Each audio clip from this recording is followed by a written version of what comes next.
Tawakkalna 'ala Allah la haula wala quwwata illa billah. Qalu subhanaka la ilma lana illa ma 'allamtana innaka antal alimul hakim. Rabbis shrah li sadri wa yassir li amri wahlul 'uqdatam min lisani yafqahu qawli. Amma ba'd. Wa qala Syekhul Musannif hazhil kitab Su'banul Iman Syekh Az-Zainuddin Al-Malibari wa Syekh Nawawi bin Umar Al-Jawi Al-Bantani. Nafa'anallah bi ulumihi fi dharain, amin ya rabbal alamin.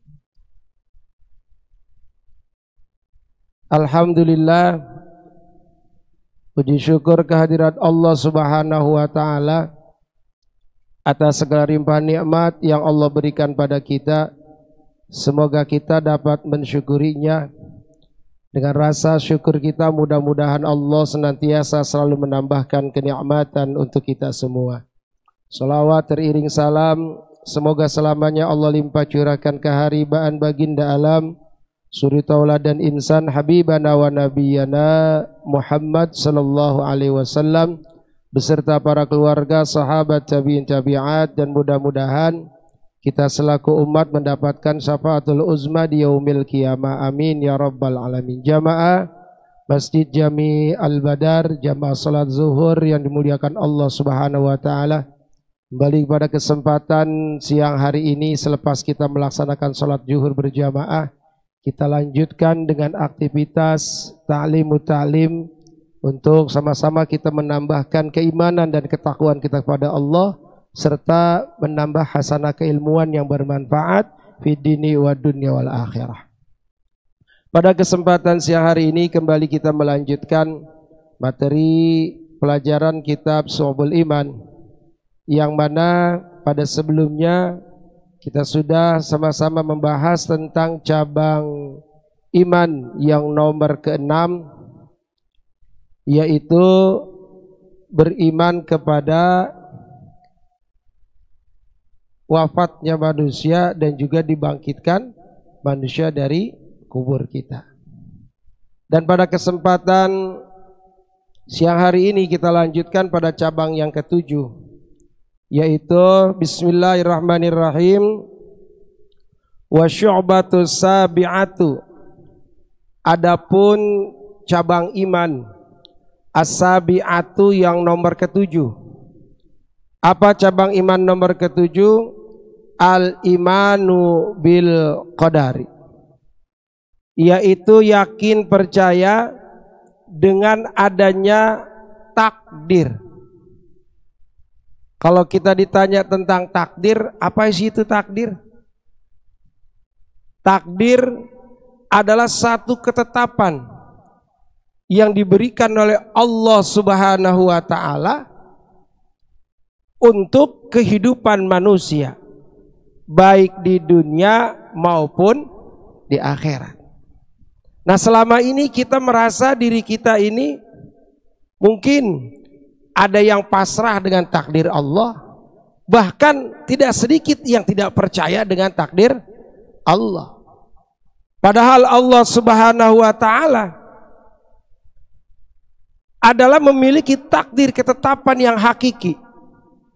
Dari semua keinginan dan kehendak makhluk, Allah yang lebih absolut. Karena Allah Subhanahu wa taala memiliki sifat kudrat dan iradat, yang artinya kudrat Allah maha berkehendak, iradat Allah maha apa? Berkeinginan. Berkuasa dan berkehendak, Allah sanggup untuk segala-galanya. Sedangkan kita manusia hanya bisa berencana. Tetap hasil akhir Allah yang punya ketentuan. Lalu kita sebagai manusia dihadapkan untuk menumbuhkan rasa keyakinan kita kepada Allah akan takdir yang ada pada diri kita. Karena yang namanya percaya takdir ini merupakan komponen bagian daripada rukun-rukun iman, yaitu beriman kepada takdir. Namun pada kenyataannya hadirin rahimakumullah, manusia dalam menjalani kehidupannya kadang-kadang lupa dengan takdir Allah. Apa sebab? Mungkin dia belum kenal takdir Allah itu seperti apa bentuknya. Karena dia merasa belum kenal dengan Allah, akhirnya dia merasa apa yang dia perbuat itulah yang dia dapat. Karena konsep sekarang siapa yang kerja dia yang dapat hasil. Yang gak kerja yang gak dapat hasil. Itu konsep secara hukum adat. Hukum adat kebiasaan. Sedangkan Allah Subhanahu wa taala memiliki sifat kudrat dan iradat, yang artinya Allah memiliki ketetapan. Dan ini harus sama-sama kita pahami dan kita yakini, tidak sedikit pun apa yang kita kerjakan kecuali di situ ada ketentuan Allah. Makanya perlu kita pahami dan perlu kita sadari bahwa sekarang kita di sini saja, kalau bukan kudrat iradatnya Allah Subhanahu wa taala, mungkin kita tidak akan ada di sini. Coba kita tengok rekan kita yang tadi duduk di samping kita, ketika pagi duduk bareng dalam satu ruangan, apa sekarang dia ada bersama kita? Karena takdirnya tidak untuk dia.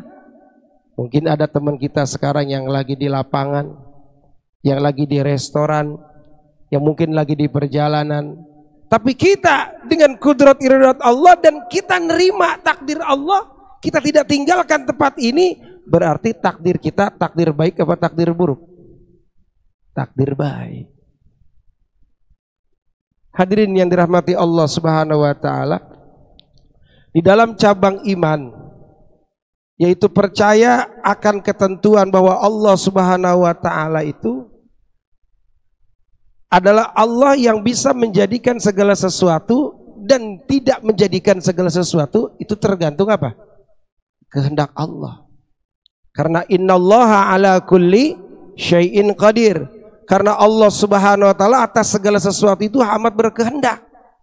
Dan ketika Allah sudah ingin sesuatu, cukup dengan kalimah kun fayakun, maka jadi. Beda dengan manusia. Manusia sekuat apapun dia berusaha, kalau belum ditakdirkan oleh Allah, maka usahanya tidak akan dapat hasil apa-apa. Hadirin kaum muslimin wa zumratal mu'minin rahimakumullah. Oleh karenanya payambagi lil insan ayyardo bi kulli ma yajri bihil qada. Oleh karenanya kita sebagai manusia yang ada dalam genggaman Allah Subhanahu wa taala, apapun yang kita lakukan, apapun yang kita ucapkan, itu ada dalam kekuasaan Allah Subhanahu wa taala, maka wayardo, kita wajib ridha, nerima, pasrah dengan segala ketentuan Allah Subhanahu wa taala. Tidak ada sedikit pun kata untuk tidak untuk Allah Subhanahu wa taala. Bukankah kita sudah berikrar kepada Allah Subhanahu wa taala ketika kita bersaksi asyhadu alla ilaha illallah wa asyhadu anna Muhammadar Rasulullah? Kita bersaksi, bertekad dengan ma'rifat serta tasdik, membenarkan dan kenal kepada Allah bahwa Allah adalah Tuhan kita, Nabi Muhammad adalah Nabi kita. Persaksian kita. Kemudian kita ikrarkan hasil keriduan kita. Apa dengan ikrar? Raditu billahi rabba wa bil islami dina wa bi Muhammadin nabiyya wa rasula wa bil qur'ani imama wa bil mu'minina ikhwana. Ini ikrar kita kalau kita ngaku sebagai muslim. Berarti kalau kita sudah berikrar, harusnya pasrah dong. Harusnya jalanin secara sukarela dong. Disuruh sholat juga nggak usah males dong. Berarti apa? Kita pasrah sama Allah. Karena kita ada di sini bukan kita yang mau, tapi Allah yang ciptain kita. Namun ketika kita ada di dunia, di dalam dimensi kekuasaan Allah, maka kita harus jalani kehidupan ini sesuai dengan kehendak Allah, bukan kehendak kita. Tapi Allah Subhanahu wa taala memberikan pilihan kepada kita. Bahasanya gini, Hai anak Adam, hai manusia, kau kuciptakan sebagai makhluk yang paling sempurna. Laqad khalaqnal insana fi ahsani taqwim. Kalian makhluk terbaik, kalian makhluk pilihan yang aku ciptakan, tapi aku berikan pilihan juga kepada kalian untuk apa? Menjalani kehidupan kalian. Kalian bisa baik sebaik-baiknya dan bisa buruk seburuk-buruknya. Tapi tergantung kehendak aku. Tapi kita dikasih pilihan. Sebab apa? Sebab manusia dikaruniai akal dan juga nafsu. Kalau kita tidak punya akal dan nafsu, mungkin kita hidup di dunia bagaikan binatang. Makan, lapar tinggal makan, haus tinggal minum, nafsu tinggal kemana aja bisa. Tapi karena kita diberikan pilihan oleh Allah, punya potensi bisa lebih baik daripada malaikat, tapi maaf bisa lebih jelek daripada setan. Tinggal kita maunya di mana. Segala ketentuan adalah takdir milik Allah. Sejak kapan? Sejak kita ada di dalam kandungan rahim daripada ibunda kita, umur 120 hari alias 4 bulan, fayanfuhu bihirruh, Allah kirimkan malaikat untuk meniupkan ruh ke dalam apa? Jasad yang ada di dalam kandungan ibu kita. Kemudian bukan hanya dihidupkan, tapi disediakan segala fasilitas kehidupannya nanti di dunia, masih dalam kandungan sudah disiapkan Bapak Ibu. Umurnya, jatahnya di dunia berapa tahun? Sudah ada. Sejak zaman ajali sudah dituliskan di dalam Lauhul Mahfuz bahwa si A hidup di dunia selama misalnya 80 tahun. Rizkinya selama 80 tahun sudah ditentukan oleh Allah. Berapa butir beras yang dia makan, berapa biji buah yang dia makan, berapa teguk air yang dia minum, termasuk udara yang dia hirup. Oksigen berapa banyak yang dia hirup, semua sudah diberikan jatah oleh Allah Subhanahu wa taala. Sebagai apa? Sebagai wujud Allah Maha Pencipta dan Allah juga Maha mengurus makhluknya. Allah Rabbul Alamin.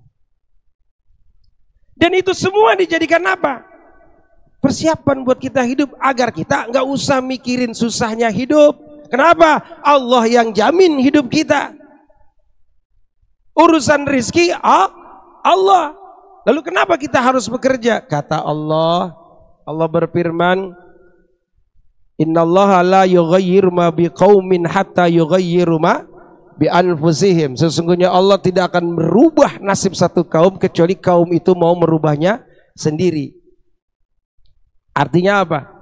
Yang dimaksud di sini bukan perkara kasab, bukan perkara ikhtiar kerja ataupun usaha yang merubah kita, tapi perkara nasib kita nanti di akhirat yang Allah belum tentukan buat kita. Tidak dipersiapkan dulu. Artinya apa? Dikasih pilihan, kamu mau masuk surga atau masuk neraka. Tinggal kau cari apa persiapannya selama di dunia. Urusan rizki aku yang tanggung, kata Allah. Lalu ketika kita bekerja bukan untuk mencari rizki, tapi kita bekerja karena perintah Allah, kita wajib berusaha. Karena akidah Ahlus Sunnah wal Jamaah, segala kejadian la maujuda illallah, tidak ada yang bisa memberikan wujud atau kejadian di alam dunia ini illallah, kecuali Allah. Sampai jatuhnya daun dari pohon dari rantingnya, itu semua berada dalam tentuan Allah Subhanahu. Ada takdirnya. Apalagi kita manusia, adanya kita hari ini dan esok, itu semua Allah yang Maha tahu. Berarti kita kerja untuk apa? Kita bekerja untuk satu, cari ridho Allah. Berarti nyari ridho Allah bukan sholat doang, Pak. Bukan ngaji doang, Bu. Bukan sedekah aja. Tapi yang Allah mau, wa ma khalaqtul jinna wal insa illa liya'budun. Allah menciptakan manusia dan jin bukan untuk main-main, disuruh ibadah. Kerja bisa jadi ibadah, tidur bisa ibadah, makan bisa ibadah, terlebih lagi ibadah yang benar-benar ibadah mahdoh. Berarti kesemuanya harus ada dalam frame, yaitu minallah, daripada Allah Subhanahu wa taala, dan ada dalam ridhonya Allah. Tinggal kita cek keadaan kita. Sekarang kita kerja setiap hari, bangun tidur. Apakah bangun tidur kita ini ada dalam ridha Allah? Kemudian masuk kamar mandi. Apakah masuk kamar mandi ini ada dalam ridha Allah? Kemudian kita berangkat kerja. Di pekerjaan kita bekerja menyelesaikan tugas kita masing-masing. Kira-kira tugas yang diemban kepada kita ada dalam ridha Allah atau tidak? Kalau kita hanya berorientasi hanya profit saja, hanya keuntungan semata, berarti kita melupakan Allah yang maha berkuasa untuk memberikan segala kenikmatan yang ada di dunia. Maka tugas kita hanya apa? Bekerja dan bekerja sesuai dengan aturan yang Allah berikan. Kalau ada pedagang, jadilah pedagang yang baik, jangan nipu, jangan bohong. Kalau ada seorang pekerja, jadilah pekerja yang baik, jangan mangkir. Kalau ada seorang guru, jadilah guru yang baik, berikan ilmu yang bermanfaat, jangan cuma diajarkan tapi juga diamalkan. Maka kesemuanya itu kullukum ra'in wa kullukum mas'ulun an ra'iyati. Setiap kalian semua adalah pengembala, maka kalian akan dimintakan pertanggungjawaban kalian atas apa yang kalian usahakan. Jauh sebelumnya kan pernah kita dengar cerita ada seorang tukang kampak yang dapat sayembara, dapat harta warisan yang besar. Ternyata apa? Tukang kampak gak berani nerima warisan. Apa sebab? Sebab ketika di dalam kubur dia sebelum 40 hari ditanya urusan kampak gak beres-beres. Ya apalagi kita. Bukan punya kampak doang, mobil punya, motor punya, rumah punya. Apa itu nggak ada pertanyaan dari Allah? Ada. Maka ketika harta yang kita miliki, nikmat yang Allah berikan pada kita, kalau maaf tidak kita salurkan kepada jalan yang Allah ridha, itu semuanya akan dimintakan pertanggungjawaban oleh Allah Subhanahu wa ta'ala. Jangan dikira kita bisa jalan-jalan senang-senang enak begitu aja. Allah nanya, itu uang sekian juta dipakai buat jalan-jalan, kira-kira Allah ridho nggak? Kadang-kadang ada orang yang pengen hiburan, pas dengar di kampung ada orang hajatan, nanggap dangdut, nyawer. Kira-kira uang saweran itu dapat ridho Allah apa enggak? Nanti ditanya lagi sama Allah. Maka begitulah kehendak Allah dan takdir Allah yang ada pada diri kita. Tugas kita adalah nerima takdir Allah. Kalau kita sudah ridho dengan takdir Allah, kemudian kita jalankan sesuai misi kehidupan kita adalah lil ibadah, maka nggak ada yang perlu dikhawatirkan di dunia ini. Orang yang miskin tidak akan pernah mengeluh kepada Allah dengan kemiskinannya. Orang yang kaya tidak akan pernah sombong dengan kekayaannya. Orang yang punya jabatan dia tidak akan angkuh. Dan orang yang nggak punya jabatan pun dia tidak akan merasa sedih. Apa sebab? Selama Allah ridha kepada dirinya, maka tidak ada yang perlu dikhawatirkan hidup di alam dunia. Hadirin kaum muslimin wa zumratal mu'minin rahimakumullah. Ada satu hikayat dijelaskan dari Syekh Afif Ad-Din Az-Zahid, bahwasanya dulu di kota Mesir itu pernah terjadi suatu kejadian yang subhanallah begitu hebatnya. Di Mesir, di Baghdad ada pembantaian. Orang muslim semuanya dibantai oleh orang kafir. Sampai-sampai Al-Quran mushaf itu digantungkan di leher anjing untuk sebagai apa? Penghinaan kepada orang muslim. Kitab-kitab karangan ulama dijadikan buat apa? Jembatan untuk orang diinjek-injek. Zaman di Mesir dulu.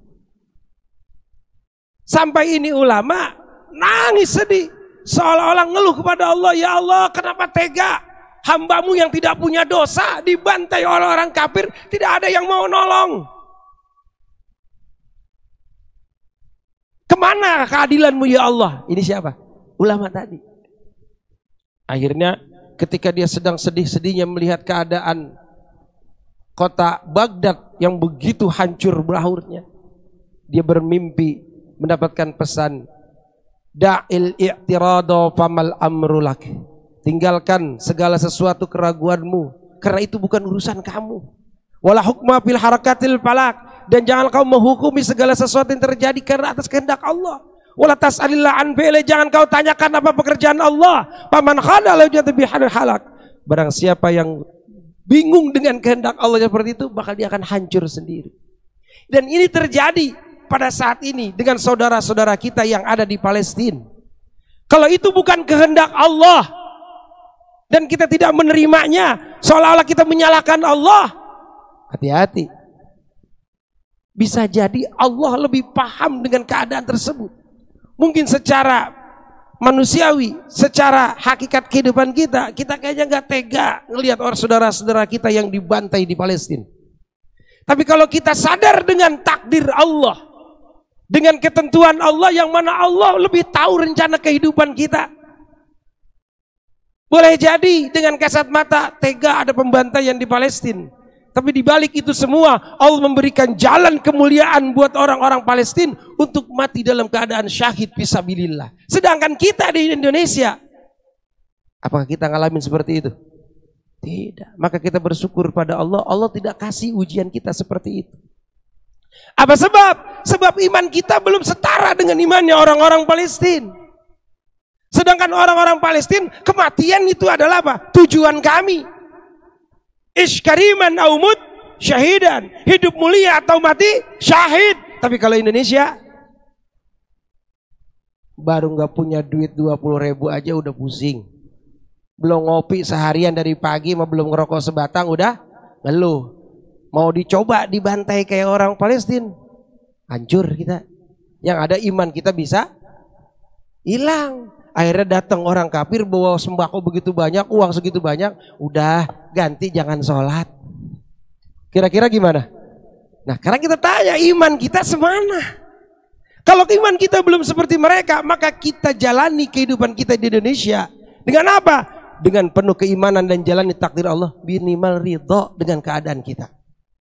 Gak usah ngeluh, gak usah apa bahasanya, ngiri dengan orang yang banyak hartanya, dan gak usah ngeluh dengan keadaan kita yang susah. Kenapa? Allah maha kaya. Bahkan dalam satu keterangan ada seorang ulama menjelaskan, kaifa akhaful fakir wa ana abdukal gani, bagaimana saya bisa ngerasa fakir, malu, sedangkan Allah maha kaya. Lalu kemana kita Allah kita? Kalau selama ini kita ngeraku sebagai orang yang fakir, yang susah, yang tidak diurusin, Allahnya kemana? Sedangkan Allah maha segala-galanya. Oleh karenanya, untuk meningkatkan keimanan dan ketakwaan kita kepada Allah Subhanahu wa taala, yuk sama-sama kita yakin bahwa kehendak Allah itu ada. Takdir Allah itu ada. Dan harus kita yakini seyakin-yakinnya takdir Allah itu enggak semuanya baik saja.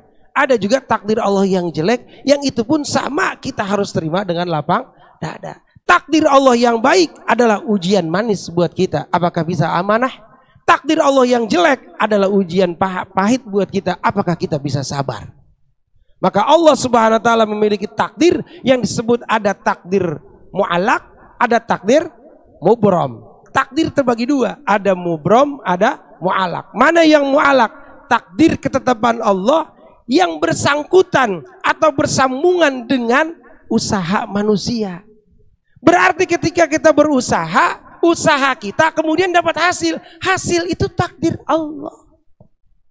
Orang yang jadi dagang es cincau sehari, misalnya dapat 100 gelas, berarti dapat 500.000. 500.000 bukan karena dia jualan es cincau, tapi takdir Allah, Allah selipkan lewat dagang cincau. Setelah takdir itu dapat, Allah minta pertanggungjawabannya. Ini harta atau rezeki yang kau kasih, kau berikan untuk jalan Allah atau kau habiskan untuk kepentingan maksiat.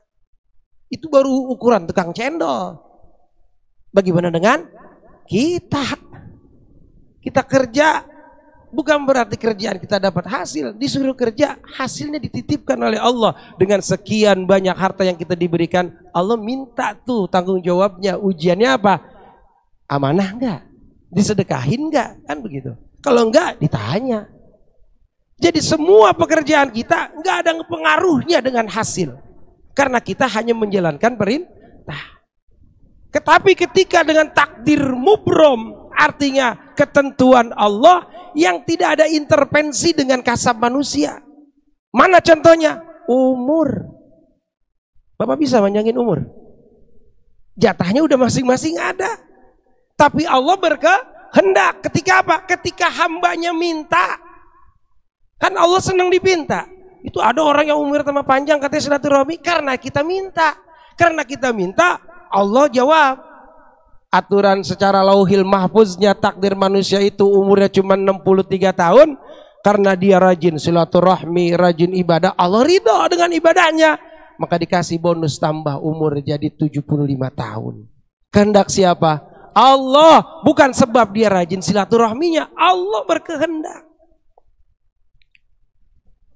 Betul Pak? Nah, itu contohnya umur. Apalagi? Jodoh. Apalagi? Rezeki kita. Dan bahagia atau sengsara kita semua adalah takdir mubromnya Allah. Gak usah jauh-jauh. Asin bukan kehendak manusia, tapi kehendak siapa? Allah. Laut asin siapa yang ngasih garam? Berarti apa? Takdir mubrom. Gula manis. Siapa yang ngasih takdir manis? Allah. Ada nggak ilmuwan yang bisa bikin manis gula? Ya orang gula udah manis. Itu salah satu contoh kecil takdir mubrom. Nah kita bersangkutan dengan takdir mu'alak, jadi kita sadar apapun yang kita lakukan ketika Allah ridho, hasilnya adalah hasil yang diberikan oleh Allah yang kita harus apa? Terima. Jangan ngeluh, akhirnya berusaha dengan sebagai macam cara untuk menambah hasil. Akhirnya apa? Capek, sholat ditinggal, ngaji males, sedekah pelit. Gara-gara apa? Merasa kebutuhannya makin banyak, padahal bukan kebutuhan yang dia dikejar, tapi keinginan. Hadirin yang dirahmati Allah Subhanahu wa taala, untuk itu sekali lagi cabang iman nomor ketujuh ini yaitu percaya takdir banyak luas pengertiannya. Tapi yang paling terpenting bahwa percaya dengan takdir Allah adalah merupakan cabang iman dan termasuk rukun iman yang harus kita yakini. Kemudian kita realisasikan dalam kehidupan kita, setiap aktivitas yang kita lakukan, tantangannya satu, bisa nggak kita konsisten dengan ridho Allah? Ketika konsisten dengan ridho Allah, maka rezeki yang kita dapatkan, hasil kerja yang kita dapatkan, insya Allah pun ada dalam ridho Allah. Tapi kalau usaha kita, ikhtiar kita tidak sesuai dengan aturan Allah, maaf, hati-hati, waspada. Mungkin hasil yang kita dapatkan sekalipun besar dan banyak, mungkin Allah nggak ridho dengan hasil tersebut. Mudah-mudahan ada manfaatnya. Insya Allah kita lanjutkan lagi pada pertemuan yang berdasarkan kudrat iradat Allah. Kalau Allah kehendaki, kalau Allah tentukan, kita berjumpa lagi. Amin ya rabbal alamin. Mudah-mudahan ada manfaatnya. Al-Fatihah. A'udzu billahi minasyaitonir rajim. Bismillahirrahmanirrahim. Alhamdulillahi rabbil alamin arrahmanir rahim maliki yaumiddin. Iyyaka na'budu wa iyyaka nasta'in ihdinas siratal mustaqim siratal ladzina an'amta 'alaihim ghairil maghdubi 'alaihim waladdallin amin. Astaghfirullahaladzim astaghfirullahaladzim astaghfirullahaladzim. Falakal hamdu ya Allah ya Maulana ya Ma'bud ya Karim. Allahumma shalli ala sayyidina Muhammadin wa ala ali sayyidina Muhammad. Allahumma rabbana anfa'na bima 'allamtana rabbi 'allimna allazi yanfa'una. Rabbi faqihna wa faqih ahlana wa qarabati lana fi dinina. Tawassalna bita'allumin tawassalna bita'limin antarzuqana wasiya wa antarzuqana al-amana. Rabbana taqabbal minna innaka antas samiul alim wa tub alaina innaka latawwabur rahim. Subhanakallahumma wa bihamdika asyhadu an la ilaha illa anta astaghfiruka wa atubu ilaik. Rabbana atina fid dunya hasanah wa fil akhirati hasanah wa qina adzabannar. Wa sallallahu ala sayyidina Muhammadin wa ala alihi washabihi ajma'in. Bifadli subhana rabbika rabbil izzati amma yasifun. Salamun alal mursalin walhamdulillahi rabbil alamin. Akhirul kalam wallahu muwaffiq ila aqwamit thoriq. Assalamualaikum warahmatullahi wabarakatuh.